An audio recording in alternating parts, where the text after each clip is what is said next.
What is a modern pre-Socratic? So this story starts with the recent election.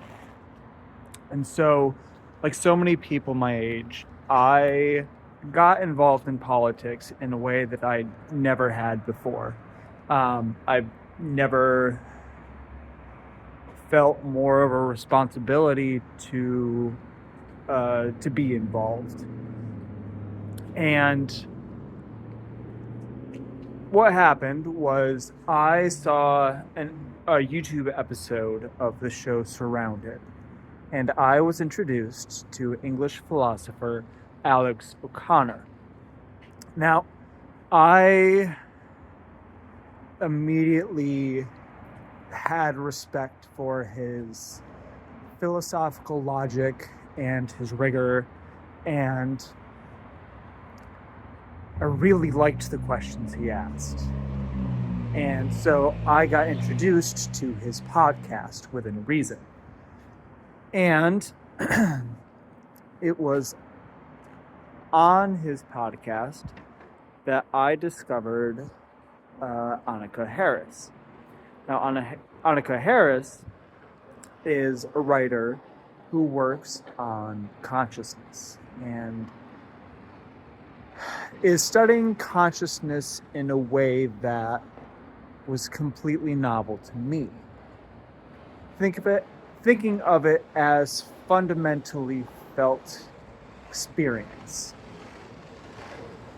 And it was during the Within Reason podcast episode with Annika Harris, discussing her thoughts on consciousness, that I had a thought myself.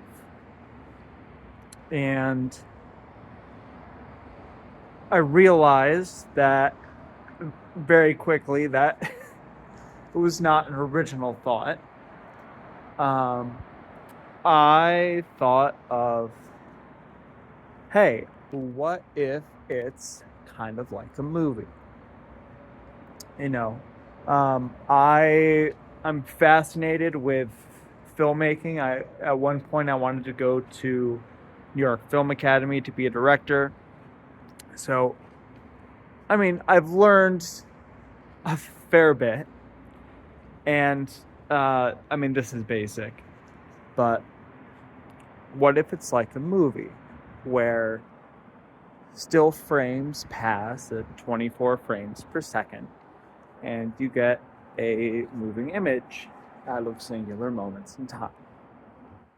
And very quickly, this is not an original theory. I was in simulation theory land pretty quickly. But it got me thinking. And I work a manual labor job, and I have a lot of time to think.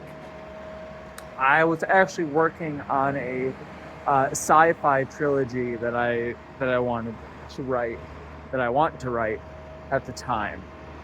So I had been doing a lot of heavy thinking already.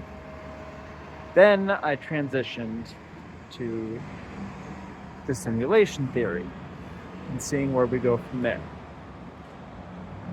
Well, long story short, it's been almost a year, and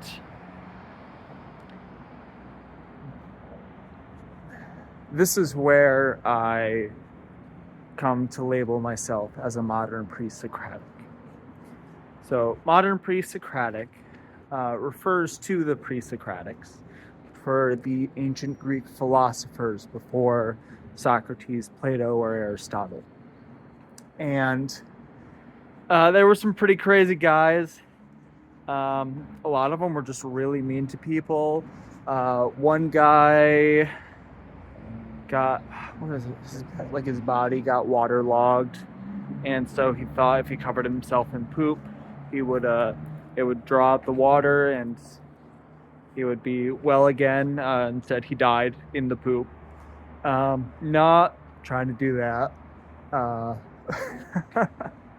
But the first one was named Thales of Miletus. And he believed that there was one singular thing that composed all of the universe, creation, however you see it. And it's called the Arche. And so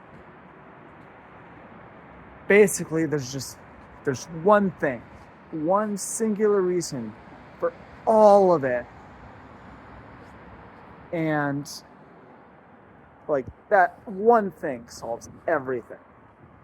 So basically Occam's razor to the nth degree. I think I'm at that point. It genuinely solves everything. It connects science and physics to religion, to philosophy, to studies of consciousness, to human behavior, to it's everything. And it's simple. It's really damn simple. I'm not even really doing anything. I'm just treating it like one thing. I'm removing all barriers between schools of knowledge. I'm not thinking of them as separate things. And I'm doing it through one thing only: causality. It's cause and effect. And it's kind of one of those things. It's like, it's so simple that you kind of got to think about it for a minute.